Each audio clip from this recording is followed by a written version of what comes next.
أهلا بكم في قناة سكر. يا رب تكونوا بخير وسعادة. النهاردة فيديو جديد وهنتكلم فيه عن حاجة مهمة قوي، وهي إزاي نودي ولادنا المدرسة بأتيكيت ونبتدي نتعامل معاهم صح من أول اليوم. كلنا عارفين إن بداية اليوم ليها تأثير كبير على نفسية أولادنا، وعلشان كده لازم نركز على أدق التفاصيل عشان نضمن لهم بداية يوم سعيدة وإيجابية. ياريت لو عجبكم الفيديو تعملوا لايك وسبسكرايب للقناة وتفعلوا زر الجرس عشان يوصلكم كل جديد. ويلا بينا نبدأ.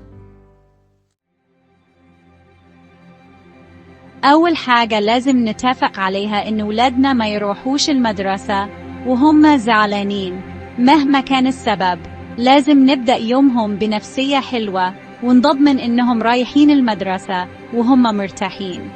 لو حصل موقف ضايقهم الصبح لازم نحاول نهدي الوضع ونأجل أي نقاش لوقت تاني يكون مناسب أكتر. المهم إنهم يخرجوا من البيت وهم مبسوطين. تاني حاجة، قبل ما ينزلوا من البيت لازم نقول لهم كلام حلو يشجعهم ويحسسهم بالحب، زي مثلا هتوحشوني، ربنا معاك، هعمل لك أحلى أكل، بحبك قوي. الكلام الحلو بيفرق معاهم قوي وبيخليهم يروحوا المدرسة وهم حاسين بالدعم والحب. نفس الكلام ينطبق على وقت النوم. لازم نحرص إنهم ما يناموش وهم زعلانين مهما كان السبب. لو في مشكلة كبيرة ممكن نأجل النقاش لوقت تاني يكون مناسب أكتر. المهم إنهم يناموا وهم مرتاحين نفسياً. رابع حاجة، بالنسبة لوقت الصحيان بلاش نبدأ اليوم بخناقة أو صوت عالي. ابتسامتكم في وجههم بتنور لهم يومهم. قولوا لهم صباح الخير، صباح الجمال، غنوا معاهم أغنية بأساميهم واضحكوا سوا.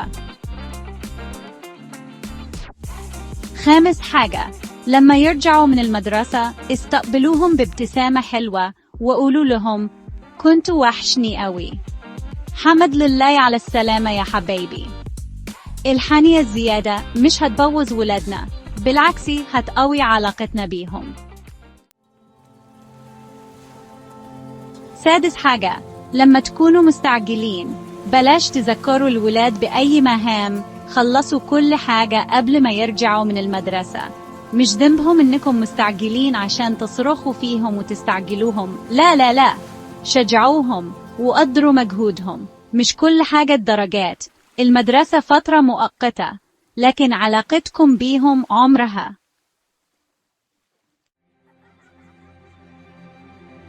وبكده نكون وصلنا لنهاية فيديو النهاردة.